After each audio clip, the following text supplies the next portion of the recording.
morning, everyone. Today we're here to talk about some incidents that occurred in the overnight hours last night here in the city of Cleveland. We had several street takeovers, car takeovers that occurred throughout the city. These happened a little bit after 11 o'clock last night. We started receiving reports of vehicles that were gathering over in the different area districts. We had locations that were affected on West 25th and Lorraine, over at Rose's Plaza, 3250 West 65th.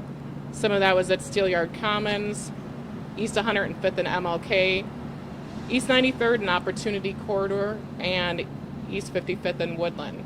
The final incident occurred on I-90 westbound around West 14th, where the vehicles actually shut the freeway down and stopped traffic from being able to travel on the freeway. While they were out there, they did start shooting off fireworks and attempted to light fires throughout the roadway, but fortunately the roads were wet to prevent that from happening. During this incident, our officers responded to each of these locations. Late yesterday evening from our Fusion Center and our Real-Time Crime Center, we had received reports that there was somebody from Cincinnati that had organized a group to come up here to meet and for this event to take place. As soon as we received that information, we started gathering everything we could to monitor this activity. We contacted our partners at the State Highway Patrol. We also had information that they had stopped in Columbus at one point. We made contact with Columbus PD, but they were unable to locate them. So we were monitoring this activity to see if it was going to actually occur. And unfortunately, they did show up in the area. We do know that the vehicles involved, some of those were from out of the city, out of the area, but there were also local participants who, partook in this activity. During the incident, our officers responded to each location. They went out there and they tried to deter the activity. They tried to break up the cars from gathering, from spinning in the intersections. At different points throughout this, there were airsoft guns that were fired at our members, not actual firearms, but they were, one of our officers was struck with the airsoft weapon. We had reports that there were firearms pointed at citizens throughout this incident. There was also, fireworks throughout, aside from the location on the freeway. Our members responded great to this incident. I can tell you that, none of our members were injured. We had, no serious damage that happened throughout the city. No reports of any serious injuries to our community. But this is still terrifying. This is something that, we are seeing happen throughout the country. There was incidents that occurred recently in Indianapolis, Philadelphia, Columbus, and Cincinnati that similar circumstances where these large takeovers are happening. What we're finding is they are communicating on social media platforms.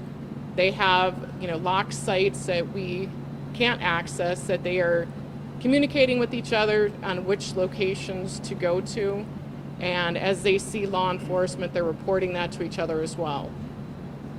We take this very serious, and this is more than a traffic issue. This is not just, they impeding the flow of traffic. These are felony crimes. When you gather for these purposes and you're causing this scare to the entire community, these are felony crimes, and we are investigating this, and we are working with our federal, state, and local partners to address this. And just because, there might not have been all of the arrests last night doesn't mean it's over. We will continue to investigate this, and we will work to identify all involved. The vehicles that are involved in this are subject to seizure as part of the activity. And I want to thank all of our partners who came out last night to assist our men and women. And again, I want to thank our officers for the great work they did last night to address this. Chief, Do you know how many, you said these folks are coming to our city from other places. People here are partaking too, but how many people were coming up from Cincinnati for this? Do you know? So we're still going to work on that information, and not all of it's in vehicle participation. A lot of it's bystanders. So if you see that there's videos that are starting to surface that involve a lot of bystanders, people who are just out there filming it, partaking in that way is still a crime. Just actively blocking a intersection with your person is also a crime. You don't have to be in the vehicle to be a part of this. So, anyone who partook in this activity is subject to criminal charges. Were any arrests made? So at this point, we're trying to sort through what was actually connected, the arrests that were made last night. But as the organizers were still investigating that.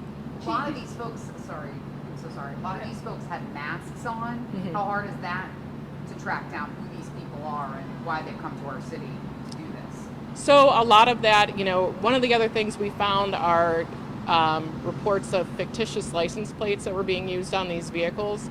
It's going to take a lot of, investigative work on it, but we are committed to putting our resources in to make sure that we identify and arrest the individuals involved. Is there any body cam or dash cam for the media to have? So what we're going to work on throughout the day today is to get out as many photos of the vehicles and the suspects to the media.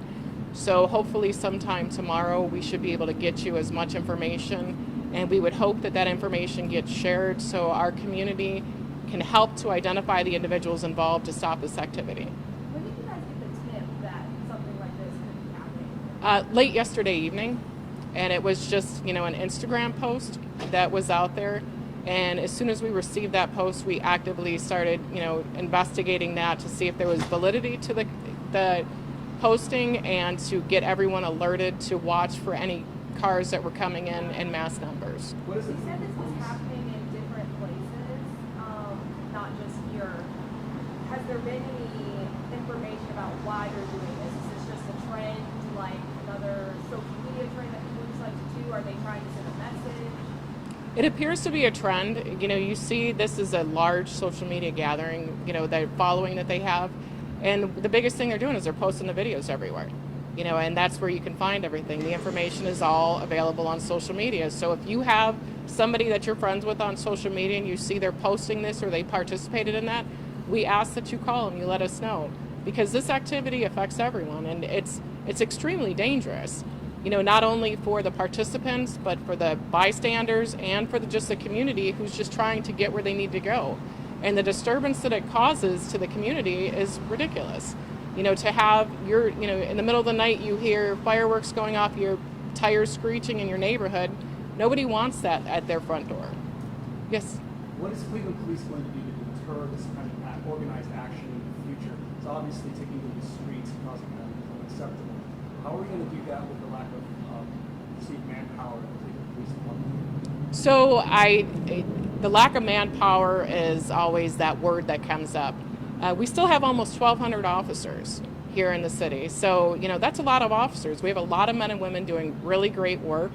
And, with anything like this, a lot of times, we are reactive because we don't know about it ahead of time. But we do try to have that proactive response with our real-time crime center and our fusion center to research this activity to see if we can get ahead of it. What's the protocol when you respond to something like this? You mentioned officers trying to, move people along. How are they dealing with individuals that have pellet guns and masks? And like you said, it's lighting fires. What are officers doing? So the primary thing that we talk about is safety. Not only the safety of our men and women, but the safety of the public.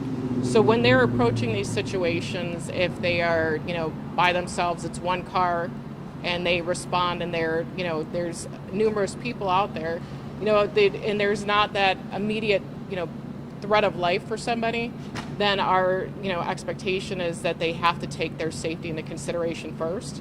And a lot of times what you'll see is the officers are activating their overhead lights, their sirens, to try and get them to break it up. And a lot of times that does work, but it doesn't always work. And it's a lot about manpower, making sure that they have the backup they need, that, they're waiting for someone to come out there, the assistance. And that's what helped last night, is the manpower. Our districts, all 5 districts, worked together. We had, they assisted each other throughout the evening to make sure that they had enough backup and that nobody was out there, on their own dealing with the situation. We heard from as far as Strongsville may have been called on to help with officers. Can you expand on that? So when we had the freeway, with the big thing with the freeway, when they are blocking a freeway, it's about the people who are trapped, making sure that they are able to get out of there. So we do call for assistance, and like I said, I thank our partner agencies who came here. And sometimes it's a precautionary measure because the more police, the better. And we always, are open for any assistance from our partner agencies. I don't know if you guys noticed yesterday on Lakeside. I mean, there was a small convoy, at least 30 motorcycles, dirt bikes, cars. I'm assuming this is all part of that because they went down to Route 2 area. I mean, besides 911, is there a totally, maybe another number people can call? Because obviously 911 is, a bunch of calls, but something like that, just the precursor, anything that happened that the police had to do yesterday. Are you guys thinking about another number or something like that? So I'm not familiar with the incident you're talking about, but I can tell you it's always, you can call 911, you can call our non-emergency number at 621-1234. You can call one of the police districts if it's something that you know about is coming. You can call any of the police districts and let them know as well. Just any information that anyone has, or anyone, if you have information about something that may be coming as well. What's your message to those people? People came from Cincinnati. We're about to have playoff baseball. We love a vibrant downtown. What's the message? We at the Cleveland Division of Police are committed to making arrests for the incidents that happened last night, and anyone considering to come here for that type of activity. It is not acceptable in the city of Cleveland. It's not acceptable anywhere.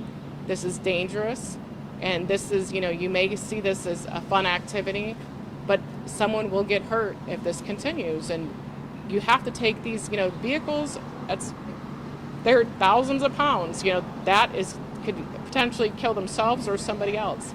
We take this very serious, and, we are committed to investigating and making arrests with us. It sounds like One last question, okay? Then we'll go. Sounds like they're pretty advanced system with the online locked out groups. They're organizing this. They're using fictitious license plates. What's the plan to get a handle on this? So we have, we're setting up, what we call, a task force to address it internally, but we also are going to work with our federal partners for best practices. This is something we've been researching since we've known it's happening throughout the country. We've been talking to, bigger cities throughout the country to see how they're addressing it, to make sure we're doing, the best practices here as well. With this, Yeah, go ahead, just one more. okay. So obviously with the pellet gun situation, that's obviously incredibly dangerous. It's a miracle you were shot. Were there any directives given to your officers about use of force during these incidents? I can tell you that for the incident last night, these incidents happened. We weren't given directives of what not to do in these situations. The officers are trained, and they're trained very well, and they will, they know what our use of force policies are, and these things are situation based. And sometimes when you're pointing a pellet gun at somebody, it's, how do you determine what is a pellet gun and what is a real firearm if someone's pointing it at you? And those are hard determinations, and that's a very risky behavior.